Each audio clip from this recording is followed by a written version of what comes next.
Un père afro-américain célibataire raccompagnait chez elle sa patronne ivre après une fête d'entreprise. Quand elle s'est réveillée, elle a dit froidement « Tu croyais que je ne le saurais pas ? Un homme comme toi chez moi, profitant de ma vulnérabilité. » Marcus Williams, 34 ans, père célibataire d'une fille de 8 ans, était assis calmement au bureau de direction, ne montrant aucune surprise. Il était analyste principal dans l'entreprise depuis 5 ans, toujours impeccable dans ses rapports et respectueux envers tout le monde. Il n'aurait jamais pensé qu'un geste de gentillesse se transformerait en une accusation qui pourrait détruire sa vie. « Madame Reynolds, vous étiez extrêmement ivre hier soir. Je vous ai simplement raccompagnée chez vous en toute sécurité, comme toute personne décente l'aurait fait, » a dit Marcus. Victoria rit d'un air dédaigneux, ses yeux bleus pétillants de froideur et de calcul. Oh, comme c'est pratique. Un employé serviable propose de raccompagner sa patronne ivre, et puis enfin, nous savons tous ce que les hommes comme vous font quand ils pensent que personne ne les regarde. L'insinuation était claire et venimeuse. Marcus sentit son sang bouillir mais resta calme. Il avait remarqué de subtils signes des préjugés de Victoria au fil des ans. Des commentaires voilés sur la chance qu'il avait de travailler dans une entreprise aussi prestigieuse, des regards condescendants lors des réunions, et la façon dont elle scrutait toujours méticuleusement son travail, tout en acceptant sans poser de questions les rapports médiocres de collègues blancs. « Je suis sûr qu'il y a un malentendu ici, » dit Marcus d'une voix calme, cachant la tempête intérieure. « Il n'y a pas de malentendu. Vous avez envahi ma vie privée, vous m'avez humilié, et maintenant vous allez payer pour cela. » Victoria se pencha en avant. « J'envisage de signaler cela comme du harcèlement sexuel. C'est votre parole contre la mienne, Marcus. Qui pensez-vous qu'ils croiront ?» Le silence planait dans l'air, comme une menace palpable. Marcus regarda la femme qui contrôlait son destin professionnel, observant comment elle savourait chaque mot, chaque instant de pouvoir sur lui. Elle ne savait pas qu'il avait enregistré chaque seconde de cette nuit-là, depuis le moment où il l'avait trouvée en pleurs dans les toilettes de l'entreprise, jusqu'à ce qu'il la raccompagne chez elle, documentant méticuleusement chaque geste respectueux. « Et si je vous disais que j'ai la preuve que rien d'inapproprié ne s'est passé ?» demanda Marcus doucement. Victoria rit. « Preuve. Quel genre de preuve un homme dans votre position pourrait-il avoir contre quelqu'un comme moi ?» Marcus se contenta de sourire. Un sourire empli d'années de patience, de stratégie et d'une intelligence que Victoria sous-estimait complètement. Il savait que ce moment viendrait tôt ou tard. Les gens comme elle montraient toujours leur vraie couleur lorsqu'ils se sentaient en total contrôle. Pendant que Victoria continuait à parler de conséquences et de démission, Marcus pensait à sa fille, Maya, qui l'attendait à la maison, à l'injustice à laquelle elle faisait face chaque jour, et au plan qu'il avait commencé à formuler bien avant cette conversation. La suite de l'histoire. Victoria ne perdit pas de temps à propager sa version des faits. Le lundi suivant, Marcus arriva au bureau et remarqua des regards étranges, des chuchotements étouffés et une atmosphère froide qui n'était pas là le vendredi précédent. Elle avait semé des graines toxiques de méfiance avec une précision chirurgicale. « Marcus, il faut qu'on parle », dit Jennifer des RH, apparaissant à son poste de travail avant même qu'il n'allume son ordinateur. « Une plainte formelle a été déposée contre vous. » En marchant dans le couloir, Marcus remarqua que ses collègues détournaient le regard, comme s'il était contagieux. Victoria avait soigneusement choisi ses mots, évitant les accusations directes qui pouvaient être facilement réfutées, mais faisant des insinuations suffisamment graves pour ternir définitivement sa réputation. Dans le bureau des RH, il vit Victoria, assise comme une reine sur un trône, entourée de 2 avocats d'entreprise. Son sourire était prédateur, plein de la confiance de quelqu'un qui n'avait jamais perdu une bataille en entreprise. « Monsieur Williams, » commença Jennifer, avec un malaise. « Madame Reynolds allègue que vous vous êtes comporté de manière inappropriée lorsque vous l'avez raccompagnée après la fête d'entreprise. Elle a des photos compromettantes. » « Quelles photos ?» Marcus l'interrompit calmement. Victoria tendit son téléphone sur la table, montrant une photo d'elle-même allongée dans son lit, légèrement échevelée. « Vous m'avez mise dans une position vulnérable, Marcus. Un homme seul avec une femme sans défense. » Marcus regarda la photo avec un intérêt clinique. « Intéressant. Qui a pris cette photo ? Moi. Quand je me suis réveillé et que j'ai réalisé ce qui s'était passé, répondit rapidement Victoria. Ah, dit Marcus, prenant mentalement note. Le premier mensonge documenté. Victoria ne savait pas que Marcus avait grandi en foyer après la mort de sa mère à l'âge de 12 ans. 5 ans dans des foyers difficiles lui avaient appris à tout documenter, à ne pas faire confiance à l'autorité et à toujours avoir un plan d'évasion. Plus tard, après avoir servi 4 ans dans l'armée et utilisé ses avantages pour payer ses études, il avait maîtrisé la stratégie, la patience et l'importance d'étudier minutieusement son adversaire avant d'attaquer. Maintenant, en tant que père célibataire de Maya, une brillante jeune fille de 8 ans qui était le but de sa vie, Marcus avait perfectionné l'art d'anticiper les problèmes et de s'en défendre, en particulier dans un environnement d'entreprise où les hommes noirs étaient souvent les premières victimes lorsque les choses tournaient mal. « Monsieur Williams, » continua Jennifer, « comprenez-vous la gravité de la situation ? Nous parlons d'une éventuelle suspension sans salaire pendant l'enquête. » « Bien sûr, » répondit Marcus. « Et je suppose que la parole de Madame Reynolds est considérée comme plus crédible que la mienne ?»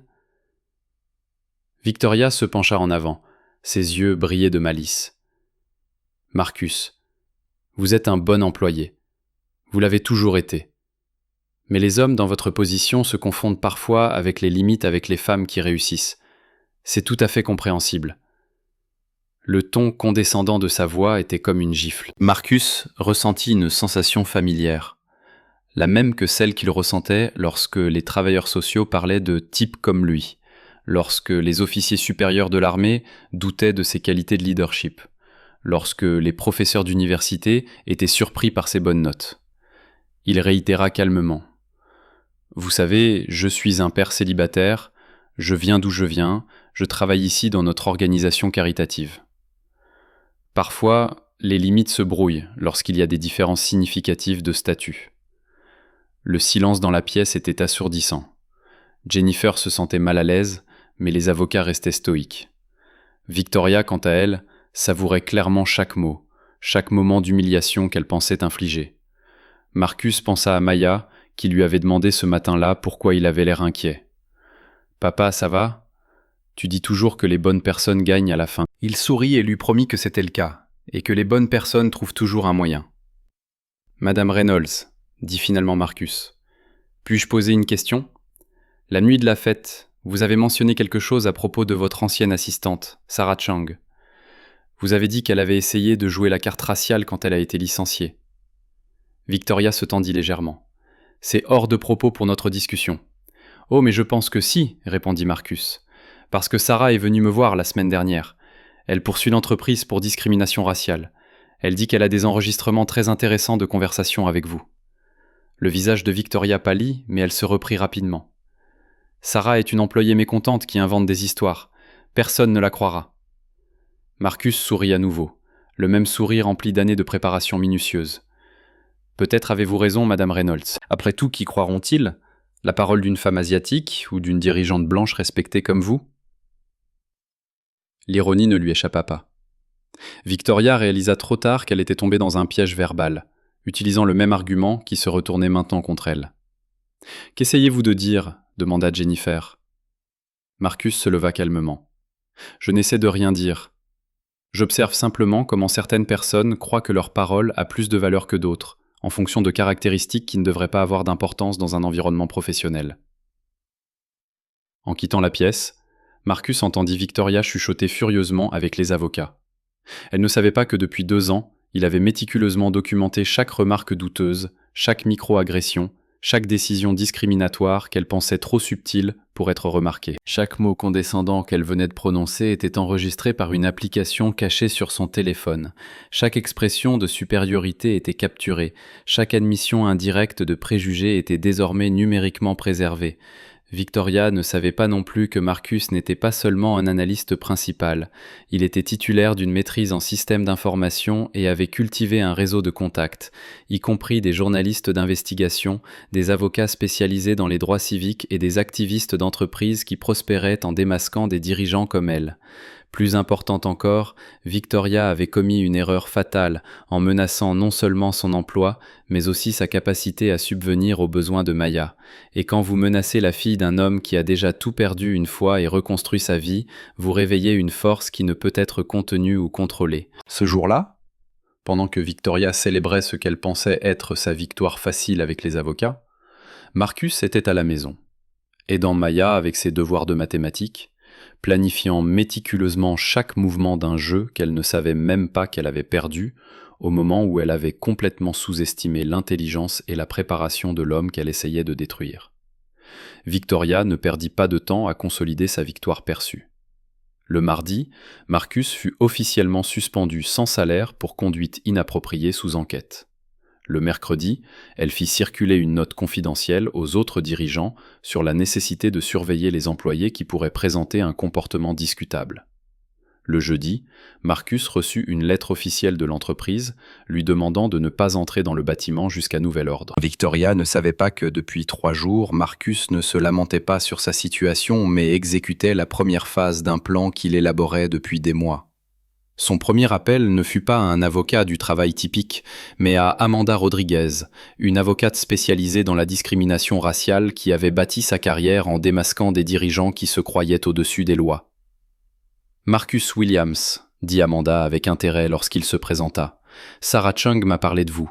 Elle dit « Vous pourriez avoir des informations précieuses sur certaines pratiques dans votre entreprise. » « Je n'ai pas seulement des informations, Madame Rodriguez, j'ai des preuves », répondit Marcus. Lors de leur rencontre à son bureau, Amanda examina méticuleusement les dossiers soigneusement organisés sur son ordinateur portable. Des feuilles de calcul détaillées montraient comment les employés noirs et hispaniques recevaient systématiquement des évaluations de performance inférieures, étaient ignorés pour les promotions et voyaient leur travail beaucoup plus souvent que leurs collègues blancs moins performants. « Impressionnant », murmura Amanda en examinant les données. « Combien de temps vous a-t-il fallu pour compiler tout cela ? » 2 ans et demi. Depuis que j'ai remarqué ce schéma, dit Marcus en ouvrant un autre dossier. Mais ce n'est même pas la partie la plus intéressante. L'écran affichait des captures d'écran de conversations privées WhatsApp entre dirigeants, des courriels internes avec des commentaires racistes déguisés en préoccupations culturelles, et surtout, un enregistrement audio de 23 minutes d'une réunion de direction où Victoria et d'autres discutaient ouvertement de la façon de gérer la diversité sans abaisser les normes. « Comment avez-vous eu accès à cela » demanda Amanda, visiblement impressionnée. Marcus sourit pour la première fois depuis des jours. « Disons simplement que lorsque vous travaillez dans l'informatique pendant 5 ans avant de devenir analyste, vous apprenez quelque chose d'utile sur les systèmes d'entreprise. Et lorsque vous êtes constamment exclu des réunions importantes, vous trouvez d'autres moyens de rester informé. Pendant ce temps, Victoria célébrait dans son bureau, appelant d'autres cadres féminines et se vantant d'avoir traité un employé problématique avant qu'il ne devienne un problème plus important pour l'entreprise. Elle ne savait pas que chacun de ces mots était enregistré par un système de surveillance que Marcus avait secrètement installé il y a des mois. Le problème avec les gens comme lui, disait Victoria à Margaret Thompson, directrice d'une autre succursale, au téléphone, c'est qu'ils ne comprennent pas les limites. Ils ont grandi en pensant qu'ils méritent le même traitement que les gens qui ont réellement réalisé quelque chose dans la vie. À l'autre bout du fil, Margaret rit. « Au moins, vous avez géré cela avant qu'il n'essaie de jouer la carte raciale. Ces choses peuvent traîner pendant des années. » « Exactement, répondit Victoria. « C'est pourquoi j'ai agi vite. Un homme noir célibataire contre une femme blanche respectée. Le système judiciaire est plus sensible maintenant, mais la réalité est que la réputation compte toujours. » Marcus écoutait chaque mot grâce au système qu'il avait mis en place. Chaque commentaire était automatiquement transcrit et horodaté. Victoria était en train de creuser sa propre tombe sans même s'en rendre compte. Ce même jour, Amanda appela avec des nouvelles. « Marcus, j'ai quelque chose d'intéressant. Le ministère de la Justice enquête sur des pratiques discriminatoires dans de grandes entreprises. Votre entreprise figure sur la liste de celles qui font l'objet d'un examen préliminaire. Cela signifie que vos preuves ne serviront pas seulement à votre procès en droit du travail. Elles pourraient être le maillon manquant dans une enquête fédérale beaucoup plus vaste. » En parlant à Amanda, Marcus jeta un coup d'œil par la fenêtre de son salon où Maya faisait ses devoirs à la table de la cuisine. Elle avait demandé pourquoi papa était à la maison un jour de semaine, et il expliqua qu'il s'occupait de questions de travail. « Tout ira bien, papa » avait-elle demandé avec ce regard perspicace que les enfants ont parfois. « Oui, ma chérie, parfois les gens pensent qu'ils peuvent faire du mal aux autres sans conséquence, mais la vérité finit toujours par éclater. Maya sourit et retourna à ses problèmes de mathématiques, rassurée par la promesse de son père. Cette confiance alimenta la détermination de Marcus. Il ne s'agissait pas seulement de lui. Il s'agissait de créer un monde où sa fille n'aurait jamais à accepter d'être traitée comme une citoyenne de seconde zone. « Amanda, dit Marcus, revenons à la conversation téléphonique. Il y a encore une chose que je dois vous montrer. Quoi ? Un enregistrement de ma conversation avec Victoria hier. Tous ses propos sur les hommes comme moi et les différences de statut. Tout est documenté, y compris le moment où elle admet avoir planifié cette situation depuis le début. » Amanda resta silencieuse un instant. Marcus, comprenez-vous ce que cela signifie ? Cela signifie qu'elle ne commet pas seulement de la discrimination, elle orchestre un complot pour nuire à un employé en raison de préjugés raciaux et a été assez stupide pour l'admettre sur bande. Exactement. Et cela transforme une simple affaire de droit du travail en une accusation criminelle fédérale. Cette nuit-là, alors que Marcus aidait Maya avec ses devoirs d'histoire des droits civiques, elle posa une question qui lui coupa momentanément le souffle. « Papa, pourquoi certaines personnes pensent-elles qu'elles sont meilleures que les autres juste à cause de la couleur de leur peau ?» Marcus choisit soigneusement ses mots. « Parfois, Maya, les gens qui n'ont jamais eu à se battre pour quoi que ce soit, pensent que leur vie facile les rend spéciaux. Ils oublient que nous sommes tous égaux. Et que faisons-nous lorsque nous rencontrons de telles personnes ?» Marcus sourit, pensant à Victoria célébrant une victoire qui allait bientôt se transformer en sa chute complète. Nous leur prouvons qu'ils ont tort avec intelligence, preuve, et toujours en faisant ce qui est juste. Victoria ne savait pas non plus que Marcus avait bâti un réseau de contacts pendant des années, y compris des journalistes d'investigation, des activistes des droits civiques et même des employés d'entreprises similaires qui avaient été victimes de discrimination. Sa suspension de travail lui a libéré du temps pour activer ce réseau, car il ne pouvait pas le faire en travaillant à plein temps. Le vendredi, alors que Victoria dînait au restaurant le plus cher de la ville, célébrant sa gestion efficace du personnel problématique avec Margaret Thompson, Marcus était en vidéoconférence avec des représentants du ministère de la Justice, présentant des preuves qui transformeraient la vie de Victoria en un cauchemar juridique dont elle ne se réveillerait jamais. Un instant, alors que Marcus éteignait son ordinateur après la réunion, il s'autorisa un sourire satisfait. Ce n'était pas un sourire de vengeance. C'était le sourire d'un homme qui avait enfin trouvé le moment idéal pour laisser la justice prévaloir. Un homme qui avait compris que la patience et la préparation valaient mieux que 1000 mots de colère, et que parfois la meilleure réponse à l'injustice est de donner aux injustes assez de cordes pour se pendre. Le lundi commença pour Victoria. Le café premium habituel, la réunion de direction, le déjeuner avec les investisseurs à midi. Elle révisait des présentations lorsque Jennifer des RH apparut à sa porte avec une expression que Victoria n'avait jamais vue auparavant, un mélange de panique et d'incrédulité. « Victoria, nous avons un problème très grave. » Quoi maintenant ? Marcus a-t-il embauché un avocat bon marché qui essaie de semer le trouble ? Jennifer ferma la porte et s'approcha du bureau. « Le FBI est dans le bâtiment. Ils veulent vous parler des pratiques discriminatoires systémiques. » Le sang de Victoria se glaça. « De quoi parlez-vous ? Il y a une enquête fédérale en cours. Il semble que quelqu'un ait fourni des preuves étendues de discrimination raciale au sein de l'entreprise. Des conversations enregistrées, des courriels internes, des données RH manipulées. » Jennifer marqua une pause, observant le visage de Victoria pâlir. Son nom est au centre de tout cela. À ce moment-là, la porte s'ouvrit et 2 agents fédéraux entrèrent.